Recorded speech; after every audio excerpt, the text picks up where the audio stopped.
Selamat pagi. Ini dan meluangkan waktunya untuk datang di pertemuan rutin di setiap bulannya. Jadi pada pagi hari ini kita akan belajar bersama-sama tentang modul 4. Apa yang kita pelajari yaitu perlindungan anak. Saya yakin dan percaya ibu-ibu di sini punya anak. Dan anak itu perlu perlindungan dari orang tua. Saya mau tanya bu, ibu tahu nggak apa itu anak? Pengertian dari anak itu apa? Anak yang dilahirkan dari orang tua. Anak itu yang dilahirkan. Kemudian bisa dikategorikan anak dia kalau masih umur 0 itu dalam kandungan itu ya sampai 18 tahun. Atau belum menikah perlu perlindungan dari orang tua. Tapi kalau sudah 18 tahun ke atas kemudian sudah berkecukupan lagi ada pasangannya masing-masing.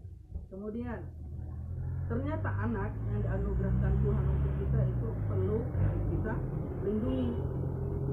Bagaimana caranya? Bukankah kita sering dengar di berita ada pelecehan seksual terhadap anak, kemudian tindak kekerasan terhadap anak. Kita akan belajar itu biar jangan sampai anak-anak kita atau anak tetangga kita itu kena dampak kekerasan. Yang pertama yaitu caranya pencegahan kekerasan terhadap anak. Bagaimana caranya? Nah, itu tadi kita yakin dan percaya bahwasanya setiap orang itu ingin mempunyai keturunan. Dan kita yang sudah tumbuh dengan keras, nanti ketika dewasa dia menjadi anak yang bisa dikatakan kurang ajar atau kurang diajar, kasih sayangnya kurang. Nanti kita sudah tua balas dendam dia. Jadi kita harus menjaga anak. Kekerasan itu ada 3, kekerasan fisik, psikologis, dan kekerasan seksual. Ini yang fisik sering terjadi misalnya sengaja tadi kayak mencubit, memukul, menyewet. Dan kekerasan psikologis itu biasanya apa? Tidak memukul tapi mencaci, memaki, bodoh, setan, iblis, setan. Kita yang orang tuanya. Kemudian yang ketiga, anak kekerasan seksual. Nah, ini biasanya terjadi di luar rumah, ya.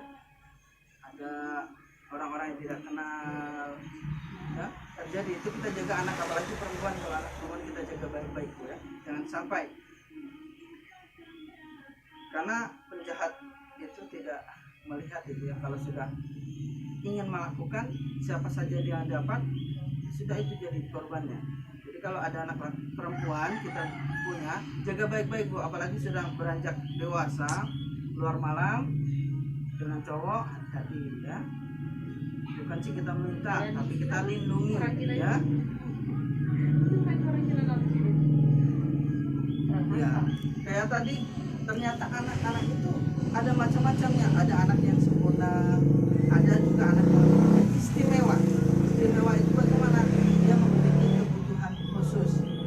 Ya, tadi disabilitas ya, dia kurang gizinya atau dia perlu perhatian khusus. Nah, ini jangan jadi beban kita orang tua, tapi kita harus tetap memenuhi kewajiban kita. Makanannya kita cukupi, pakaiannya kita ganti, karena biasanya ada anak yang begitu orang tuanya malas-malasan dibiarkan saja, jadi tidak terurus, sedangkan anaknya tidak bisa mengurus diri sendiri. Jadi jangan sampai kita seperti itu ya. Kemudian yang kedua, penelantaran dan eksploitasi terhadap anak.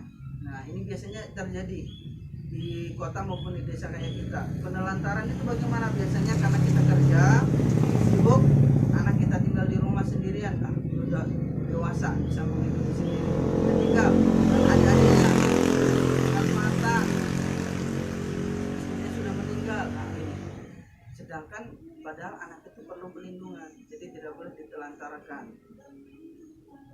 Ada kan bu begitu biasanya. Nah, karena dia ingin kerja, dia beruang banyak, dia tidak hiraukan, tidak dia urus anaknya, itu bahaya. Padahal anak itu perlu diurus sampai dia dikategorikan dewasa. Umur berapa tadi? 18 tahun.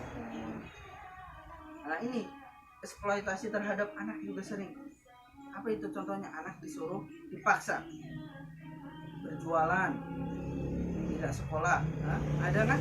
Nggak usah kerja, nggak usah sekolah, kerja saja, bantu mama, bantu bapak, dapat uang. Padahal dapat uang enak toh. Padahal anak itu mempunyai hak untuk mendapat pendidikan yang layak, penghidupan yang layak, masa depan yang layak juga. Tidak boleh juga memaksa anak. Contohnya, apalagi ya, yang bekerja paruh waktu mungkin ya, anak itu perlu bermain. Kalau anak tidak bermain bagaimana itu? Kayak kita tidak bergosip begitu. Contohnya begitu. Jadi ada sesuatu yang kurang. Apa akibatnya kalau kita telantarkan anak ini? Ya sudah pasti pertama anak putus sekolah, gizinya buruk, mungkin dia tumbuh menjadi anak yang kurang kasih sayang, emosional, ya. Kemudian bisa juga dia terluka. Ada penjahat itu kan, tidak ada orang tua, dia manfaatkan tuh rumahnya, curi, dijamret segala macam, ya. Kemudian kita sebagai orang tua harus melindungi anak dengan sebaik-baiknya. Ini pesan yang terakhir, kita sebagai orang tua, apalagi kita di dalam PKH itu ada bantuan komponen untuk anak-anak kita. Jadi kalau ada anak-anak yang kurang mampu atau kurang kebutuhannya sekolah, dipenuhi dulu Bu, ya. Anak balita kan ada bantuannya, dipenuhi dulu susunya, bajunya, pampasnya. Kalau sudah sisa baru kita gunakan yang lain, ya. Mudah-mudahan kita semuanya menjadi orang tua yang baik, bertanggung jawab untuk anak-anak kita semuanya, dan mudah-mudahan anak-anak kita juga tumbuh menjadi anak yang apa harapannya? Yang baik, berguna, sukses. Nah, semuanya mudah-mudahan itu semua bisa terwujudkan di masa depan kita. Amin ya Rabbal alamin. Baik, Ya, masuk Bu, mari. Mungkin silakan. Mudah-mudahan ya, jadi itu saja mungkin pembelajaran kita pada pagi hari ini tentang perhatian apa tadi Bu? Ada yang ingat? Lupa lagi. Perlindungan anak. Jadi kita lindungi anak-anak kita dari segala macam bahaya, kekerasan dan lain sebagainya. Mudah-mudahan pertemuan kita diberkahi oleh Allah Subhanahu wa taala dan mendapat